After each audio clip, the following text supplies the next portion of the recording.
So we're going to go over the final problems on page 4.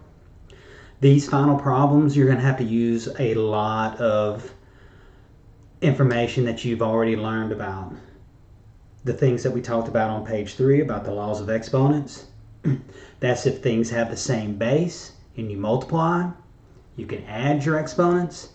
If things have the same base and you divide, you can subtract your exponents. If there is an exponent on the outside of the parentheses, that's a situation when you can multiply exponents.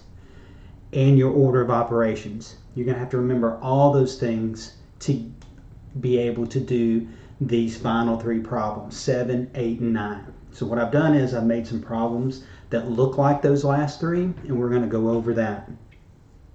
Now that we've gone over these rules, some things you need to start looking for is this. I need to start looking for things that have the exact same base or the exact same exponent so that I can use these rules that we've gone over. I also need to remember my order of operations. My order of operations tells me I need to do what's inside the parentheses first. So look inside these parentheses.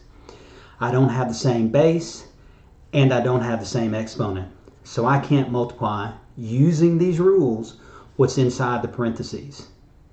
Another thing these last problems want you to do is rewrite the problem whether there is only 2 bases.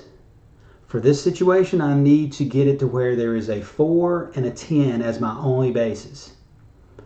They also want you to write it as a product in the end or as a quotient, meaning you need to be multiplying the 4 and a 10 and there need to be exponents on it, or you need to be dividing the 4 and a 10 and there needs to be an exponents on it for this one.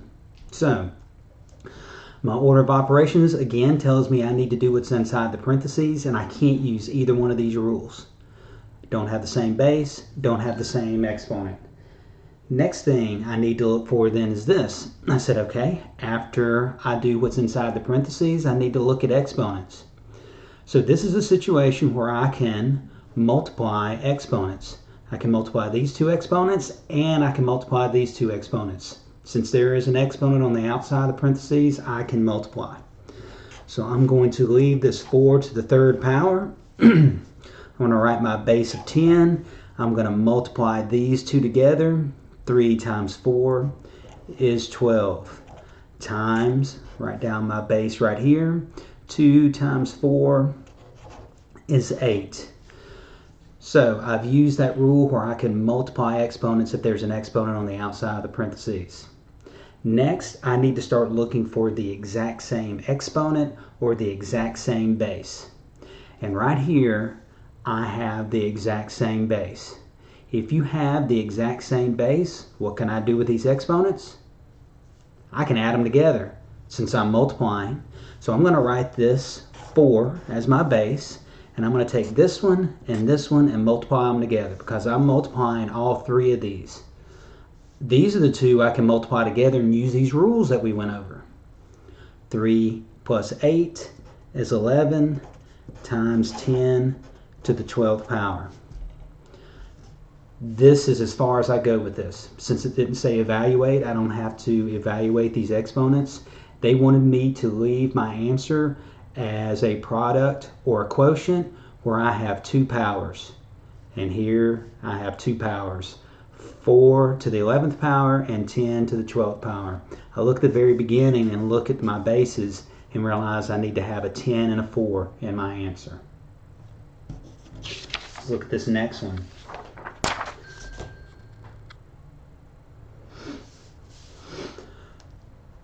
On this next one, same thing. I need to start looking for things that have the exact same base or the exact same exponent. So I'm looking inside here because I need to do what's inside the parentheses. And right here, I have the exact same base. That means I can subtract these exponents.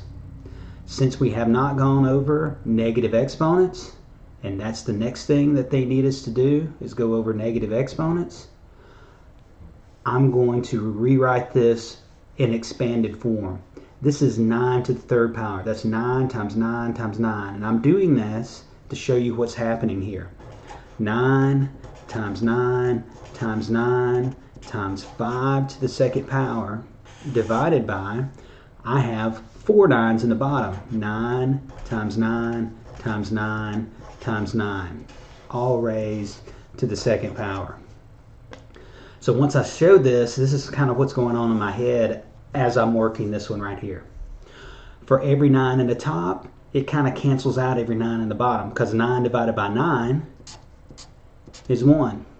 9 divided by 9 is 1. And if I multiply anything by 1, it doesn't change. So in a sense, these 9s, for every 9 in the top, it cancels out 1 in the bottom. You're left with 1s. So all these 9s cancel out, and this is really what you have left over. 5 to the second power over 9. Like that right there.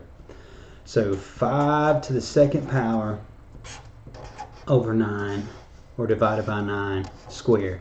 I could have looked at this right here at the very beginning and said, hey, I have 3 9s in the top, 4 9s in the bottom. Once I get through subtracting, I have 1 9 left over in the bottom. These don't have the same bases, nor do they have the exact same exponent.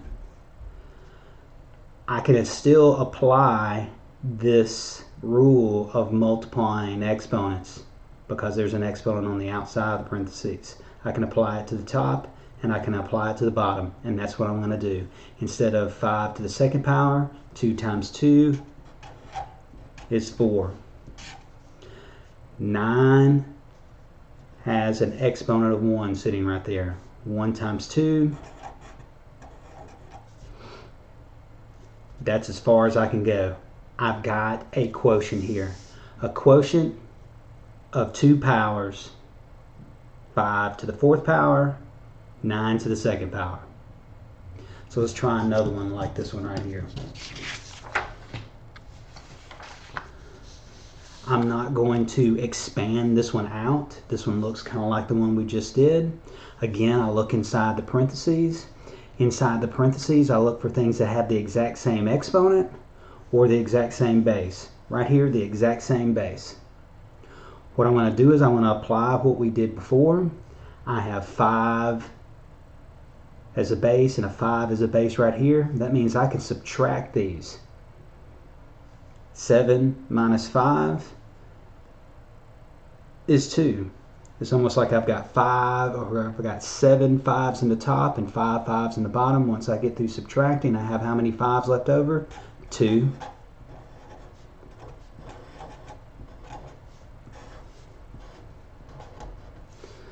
Looking at this, I need to see if I have the same bases. No. Same exponents.